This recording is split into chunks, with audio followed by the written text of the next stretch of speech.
Bonjour, j'espère que vous allez bien. Je vous invite à profiter de cette période de confinement pour lire. Et c'est avec plaisir que je vous présente mon livre qui est paru chez l'Harmattan, Prendre soin de soi et de l'autre en soi. Alors, prendre soin de soi et de l'autre en soi est, on ne peut plus, d'actualité. En effet, la question du soin est redevenue centrale. La santé s'est imposée face à l'économie. Quel renversement de situation!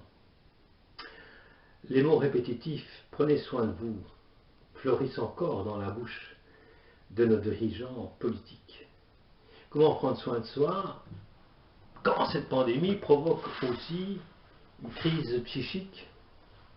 Cette pandémie est non seulement une crise sanitaire mondiale, économique, sociale, avec ses conséquences sur le plan familial, sexuel, scolaire et professionnel, mais constitue aussi une crise mentale. Et les effets psychiques peuvent être traumatiques pour certaines personnes. Je pense à l'angoisse et à la dépression. On parle toujours trop peu de santé mentale.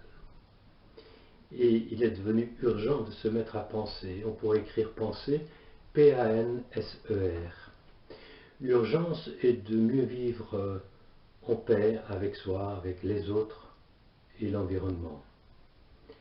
L'intitulé de mon livre m'est venu notamment d'une réflexion d'un patient.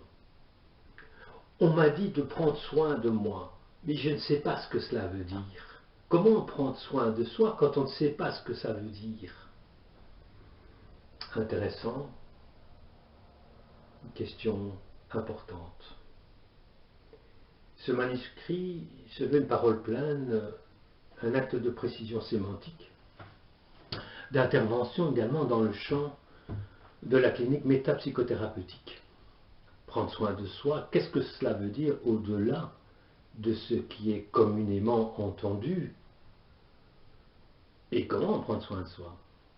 Vous l'aurez sans doute bien compris, ça n'a rien à voir avec le syndrome et le supermarché du bien-être, car aujourd'hui, s'occuper de soi semble devenu une obligation morale et une tyrannie.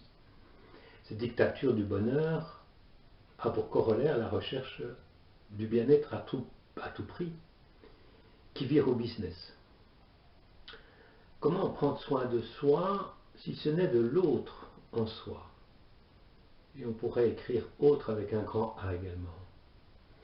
Découvrir l'autre en soi, c'est symboliser. Symboliser permet d'être. La symbolisation est une représentation. Alors, dans la première partie de mon livre, je tente de définir ce que signifie prendre soin de soi en précisant ce qu'est le soin, qui est l'autre, et l'autre avec un grand A, relié à la question du sujet, de sa parole, de son désir et de l'éthique. Pour moi, l'éthique est au fondement de l'humanité et constitue un choix responsable.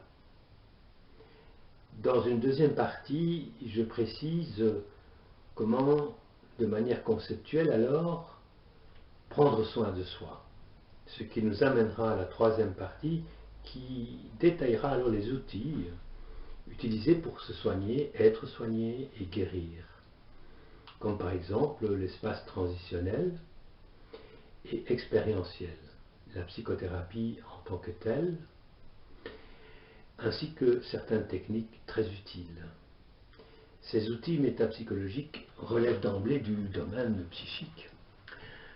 La quatrième et la cinquième partie de ce livre vont nous révéler une découverte inédite de deux schémas nouveaux de santé mentale que j'ai appelés respectivement le triangle pronominal des 3 S'(A) et le circuit pronominal des 4 S'(A). Alors je vous montre le premier schéma, donc celui du triangle pronominal. J'essaie de l'approcher un petit peu de l'écran, voilà, très bien. Alors, il comporte trois fonctions, comme vous pouvez le voir, c'est-à-dire s'appartenir, s'accompagner et savoir. Savoir écrit S apostrophe. Alors, s'accompagner, c'est en quelque sorte être son meilleur compagnon. Son synonyme est être. S'appartenir, c'est se tenir à part. C'est être maître de soi. C'est aussi se réinventer. Savoir, c'est voir ça. C'est-à-dire composer avec l'inconscient, avec le lieu psychique de l'autre scène.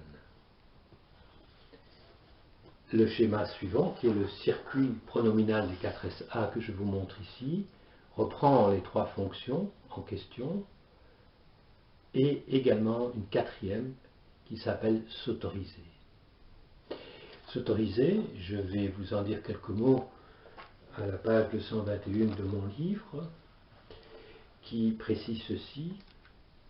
S'autoriser vient du latin auctorisare, de aucteur, auteur, de l'ancien français actorisier, donner autorité à quelque chose. Certifier, prouver. S'autoriser à penser, s'autoriser à jouer, s'autoriser à désirer, prendre du plaisir. S'autoriser à s'émerveiller, à changer notre regard sur le monde, à ouvrir notre regard sur le monde, à tout ce qui vient à soi, sans censure. Ce n'est pas je dois, je devrais. I should, en anglais autrement dit. Ce n'est pas cela se fait-il, cela n'est-il pas ridicule, mais plutôt comment je me sens là, tout de suite, avec cette idée. S'autoriser à être passe aussi par l'accueil d'une souffrance, le lâcher-prise et la reconnaissance d'une difficulté, reconnaissance méritant de la compassion de nous-mêmes pour nous-mêmes. Je crois fermement que nous pouvons être notre meilleur ami en acceptant nos émotions et en les laissant s'exprimer simplement, sans misérabilisme, mais avec humanité, sans fierté mal placée, sans peur de reconnaître la part de vie et de bonheur à l'instant présent. Voilà, et etc. Vous trouverez plus de détails dans mon livre. Alors, ces deux schémas représentant un concept simple et puissant, portant sur l'individuation psychique, car c'est ça dont il s'agit, constituent une passerelle vers un réel changement. Les verbes pronominaux définissant d'une part une figure en triangle, comme je vous l'ai montré, donc s'appartenir, s'accompagner, savoir, et d'autre part un circuit avec la fonction s'autoriser, traduisent une vraie et réelle opportunité de prendre soin de soi et de l'autre en soi.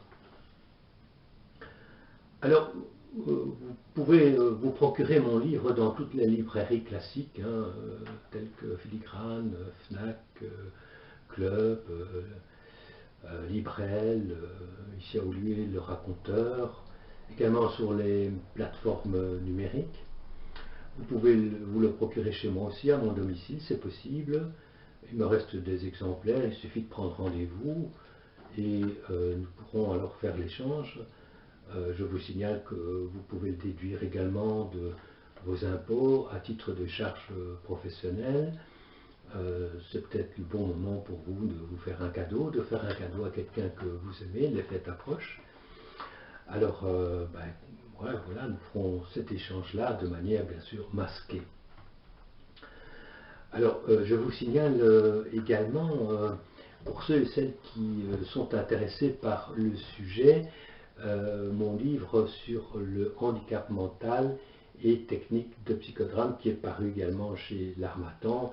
Je vous en lis quelques phrases là sur ce qu'on appelle le quatrième de couverture, dans une perspective de métapsychologie psychodramatique la relation à l'autre, vécue comme étranger, voire comme étrange, est repensée.